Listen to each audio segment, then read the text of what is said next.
Welcome back mga kaaldab. Ito na naman po ang inyong lingkod, si Mr. Destiny. At magbibigay po tayo ng pinakamainit na update po ngayon sa social media.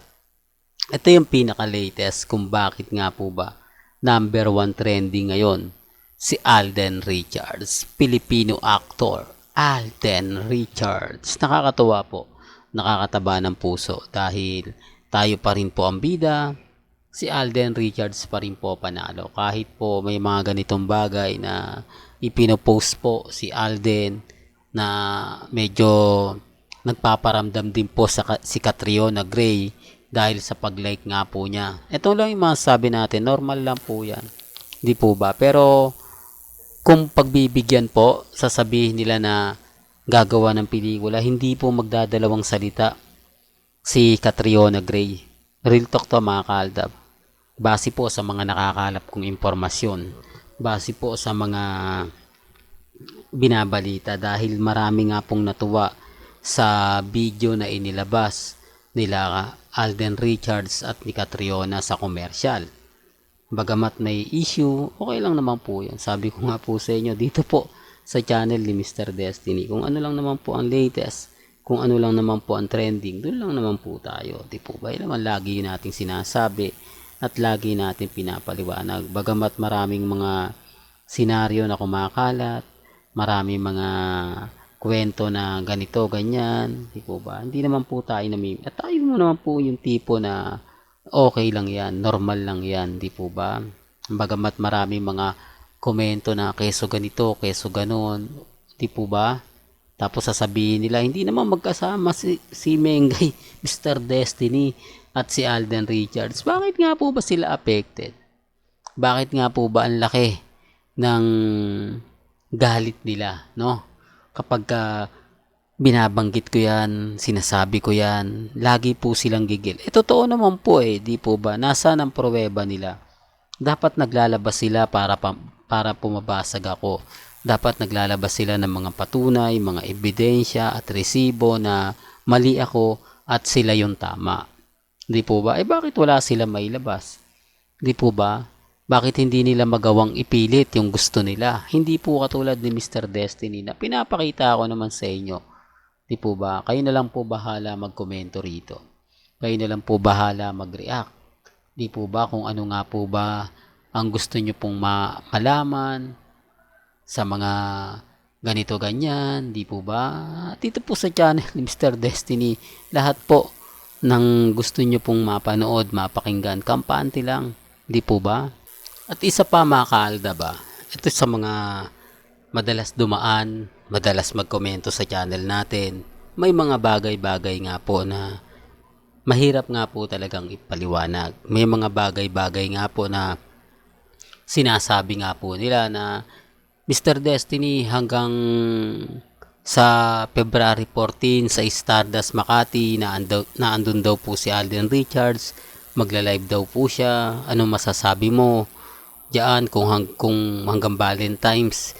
Depende po yan kasi 40 naman, di po ba? Malay nyo, pauwi na sila sa Pilipinas o naandito na po sila sa Pilipinas. Di po ba? Hindi po imposible yan basta pagdating kay Alden at kay Maine Mendoza. Yung Stardust na yan, Makati, malamang dalawa po talaga sila ni Mengay dyan Hindi po ba? Sabi ko nga po ito isa po itong masasabi natin na nakakuha ni Alden Richard. Speaking of Stardust Makati, isa po itong bar o resto bar. Sino nga po ba talaga nagturo kay Alden sa mga business na ganyan? Siyempre, walang iba si Tatay Dab. Alam niyo, pag sinasabi ko yan, ang daming nagre-react sa akin, ang daming nagko-komento. Sinasabi nila na fake news daw po ako. Totoo naman po Ang tatay ni Maine Polkerson, ni Maine Mendoza, ay si Tatay Dab na isang businessman. Ano nga po ba ang pagkakaiba nun? Nung panahon kasi ng kasagsagan o malaki ang yung ibig sabihin na kumbaga na mayagpag ang pangalan ni Alden Richards, hindi niya naisip magnegosyo. Hindi niya naisip na habang kumikita siya, magtayo siya. Hindi po ba? Magkano lang naman po ng mga lupa ng mga panahon na yon. Di po ba? Kung nagawa nga po ni Alden sa Concha's Garden, magtayo ng isang restaurant, yung pa kaya na kasagsagan ni Alden Richards na nakukuha niya na kumbaga yung tipong umaangat na siya, nagkaroon na siya ng mga ng sariling teleserye na nasundan pa, di po ba? Kaya nga sabi ko sa inyo, kailan nga po ba niya? Simula po na napangasawa niya si Maine Polkerson. Simula po na mapadpad siya sa bahay ng pamilya Polkerson, ng pamilya Mendoza. O, issue na naman yan, Mr. Destiny. Alam mo, kaya ka nababash eh. Kaya ka lagi na pag-iinitan.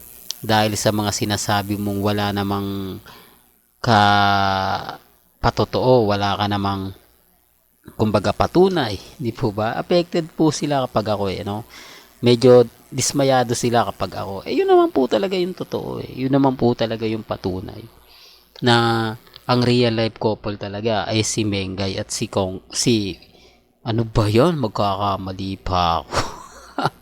Si Alden Richards. Ngayon, wala namang update Ano nga po ba yung pambabasag nila? Alam mo, malakas lang mang-asar, malakas lang mang-inis ang Armain. Pero ang totoo po, wala naman po silang ebidensya at resibo. Hindi naman po nila tayo kayang basagin. Tapos ako, nakakuha pa tayo ng video. May video pa po tayo na patunay po na kasakay na si Alden Richards sa eroplano o flight. Hindi lang po alam kung saan nga po patungo.